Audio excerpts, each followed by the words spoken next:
ಇನ್ನೇನು 2-3 ದಿನ ಶ್ರಾವಣ ಸ್ಟಾರ್ಟ್ ಆಗುತ್ತೆ. ಅದಕ್ಕೆ ನನಗೆ ಪೂಜೆಗೆ ಅಂತ ಒಂದಿಷ್ಟು ದೇವರ ಸಾಮಗ್ರಿಗಳು ಬೇಕಾಗಿತ್ತು.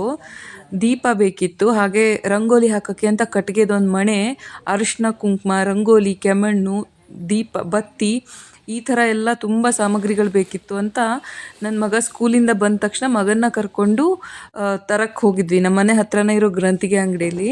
ಯಾಕಂದ್ರೆ ನನ್ನ ಹಸ್ಬೆಂಡ್ ಆಫೀಸಿಂದ ಬರೋದು ಲೇಟ್ ಆಗುತ್ತೆ. ಸೊ ಅವ್ರು ಬರೋಷ್ಟರಲ್ಲಿ ತೊಗೊಂಡು ಬರೋಣ ಅಂತ ಹೋಗಿದ್ವಿ. ಇಲ್ಲಿ ರಂಗೋಲಿ ಮಣೆನೂ ತುಂಬ ಚೆನ್ನಾಗಿತ್ತು, ಇದನ್ನು ತೊಗೊಂಡೆ. ನೋಡಿ ಎಷ್ಟು ಚೆನ್ನಾಗಿರೋ ಕಲೆಕ್ಷನ್ಸ್ ಎಲ್ಲ ಬಂದಿದೆ ಇಲ್ಲಿ. ಇದೆಲ್ಲ ತಗೊಂಡ್ಬಿಟ್ಟು ಬಿಲ್ ಮಾಡಿಸಿದ್ಮೇಲೆ ಪಕ್ಕದಲ್ಲೇ ಪೋಲಾರ್ ಬೇರ್ ಐಸ್ ಕ್ರೀಮ್ ಇತ್ತು.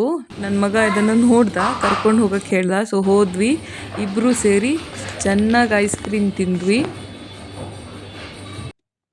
ಅವನು ಪಿಸ್ತಾ ಫ್ಲೇವರ್ ಇಷ್ಟ ಅಂತ ಅದನ್ನು ತೊಗೊಂಡಿದ್ದ, ನಾನು ಬಿಸ್ಕಾಫ್ ತೊಗೊಂಡಿದ್ದೆ. ಐಸ್ ಕ್ರೀಮ್ ತಿಂದು ಮನೆಗೆ ಬಂದ್ವಿ. Thank you.